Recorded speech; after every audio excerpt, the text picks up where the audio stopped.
Let me give you some advice, bastard. Never forget what you are. Wear it like armor. It can never be used to hurt you. When I first heard they were interested in me for a fantasy show, I went, ugh, no. I had an inkling reading the first book, going, oh my God, this is amazing. This could really kick off.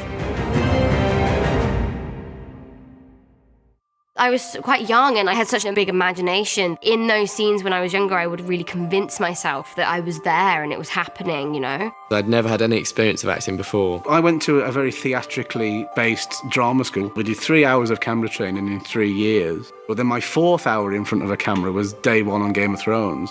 My first day on set was Castle Black. My first scene was, there's just a very quick scene where I'm walking down the ramparts and I was so nervous. Yeah, I remember my first day on set. Oh my God, I fell off a fucking horse. Jesus, this is my first job. This is like the first thing I ever did, and they stuck me on a horse. Oh, I was falling off the horse trying to act still. Achilles. Okay, let's do it again, please. Well, I remember my first scene we shot from the pilot, and that was the king's arrival. You know, the king rides in on horseback, and he has to get off his horse, and his robe was enormous. The horse rides in, he's like, ah, and then, hold, everyone, and then they run in with him like a ladder. They help him down, and they run out with the ladder, and then carry on. Oh, here we go. I vaguely remember it. It was like Sean Bean and Mark Addy and Lena, and I remember being so overwhelmed and terrified. I remember everybody clearly. I remember baby Sophie and baby Maisie and baby Isaac. And now they're, you know, out there, full grown. The most shocking scene that I didn't see coming. Stop him! Stop! From then on, I started to distrust the show as to like whether they'd kill my favorite character or not. I think the most shocking was probably my death. The Hodor moment, I couldn't quite believe. Hold the door! Hold the door! That was such a sort of, oh my God. I watched The Red Wedding, and I didn't really read into it in the script of what happened. I think I just did my bit and went la la la, and then when it came out, I remember I watched it in the morning. I'm a big guy, big tough guy, but guess what? I burst into tears. That was an absolute shocker. I remember just watching going, no, no, no, no, no, no, no, no, what? It was brilliant. Do I have to call you Lady Stark now? Yes. My favorite day on set would be the day that I was reunited with Maisie. That day on set, I've just never laughed so much in my life. It was so much fun. There was the day with the wheelchair. I've still got that video, jeez. Me and Sophie just messing around on Bran's wheelchair. I think the most fun scene we shot was season 7. We shot this big sequence, the loot train attack, and we shot that in Spain. It was such a beautiful location, and there was something about being outside every day and being on horseback. I love riding. Season 3, Getting the Unsullied, was the first time that I, Amelia, got to be, you know, like, bitch and badass.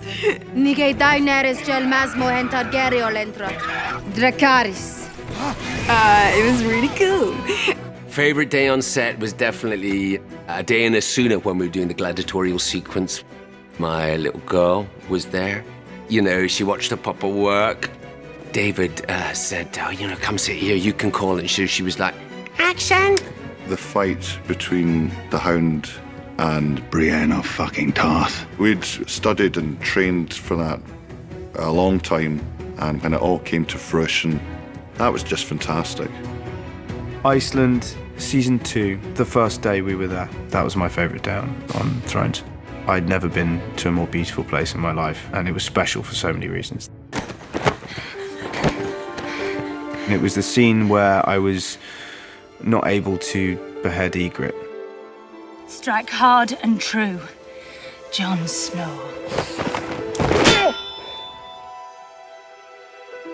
My favourite actor to work with was Rose Leslie.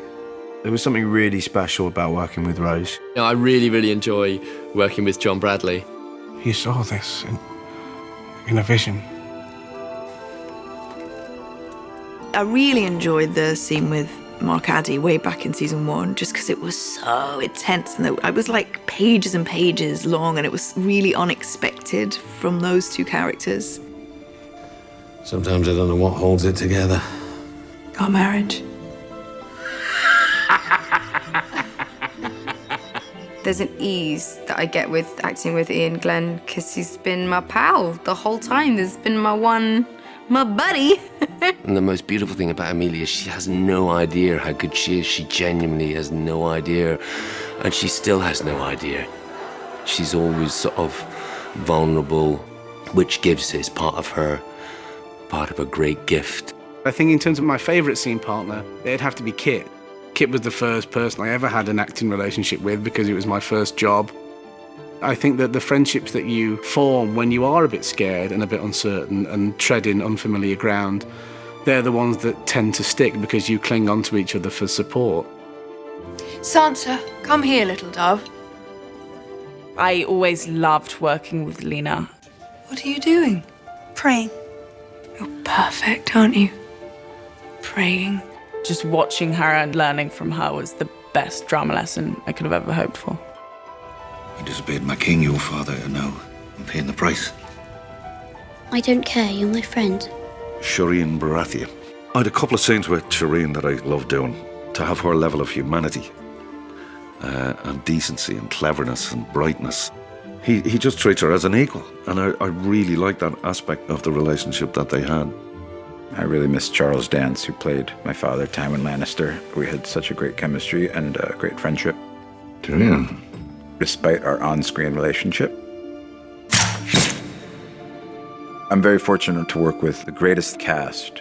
Everybody is so professional and so incredibly kind and generous to their fellow actors. Everyone involved is like a family, and it's a family that amazingly still laughs and gets on with each other 8-9 years in. There's been no assholes, no people, divas, there's been nothing, not even a suggestion. When it's all said and done, I'll miss the dynamic of the show, because there's nothing like this show. I mean, Game of Thrones means my 20s. I started this job when I was 22, and I am not 22 anymore. Game of Thrones is my entire career. I think I am going to have a hard time saying goodbye to Sam. It's going to be very hard to say goodbye to play Tyrion. I will miss simple things like walking on to set for the first time each year in your new bits of costume and just knowing you're part of something which is sort of at the centre of attention. Yeah, it's going to be very strange without it. It's been 8 years. I'll tell you what I won't miss. Walking around with half a fucking beard 3/4 of the year. That's Jaime Lannister, the Queen's twin brother. I was like a little puppy when I arrived. I was like Bambi on the ice. And coming to Belfast, I learned how to walk with pride and joy. I've grown up with these people. I've changed so much as a person because of these people. I'm so confident. I've just got this confidence from the show and from playing Arya. I really feel like I just want to inject that into each and every person that I know and love, but then also any girl that admires the work that I do. The journey that I've been on with Daenerys, it's sharpened me as an actor. It's shown me the range that I can do, and because of the heights that she goes to, it's forced me to find them within myself. Game of Thrones has been such an education for me in everything. Having to be around adults from the age of 10 and work on a professional set, get up and learn your lines and really think about a character has also taught me a lot about myself. As an actor, you work and work and work and you audition and you don't get parts, and you do get parts, and sometimes they're great experiences and sometimes they're really shitty. And this has been incredible. Thrones is the Holy Grail, where it's something that is enormously, globally, massively popular, and people think it's cool. You know, people are always trying to copy things or do variations of things. It's rare you get something which is a completely original fantasy. It's the most realistic show that I've ever done that also happens to have dragons and dead people walking around in it. I think a lot of fantasy is heavy on the dragon and light on the character. We're the opposite. This show will be discovered by generations to come. It's timeless. Every season there's something else bigger than the last season and better than the last season. And here we are, season 8. It's cinematic. We're making 10-hour movies every year. The fact that this is really a full stop on this story is sad, because I think everyone's been so invested in this story that we never want to see this come to a close. But it must, and it will be good.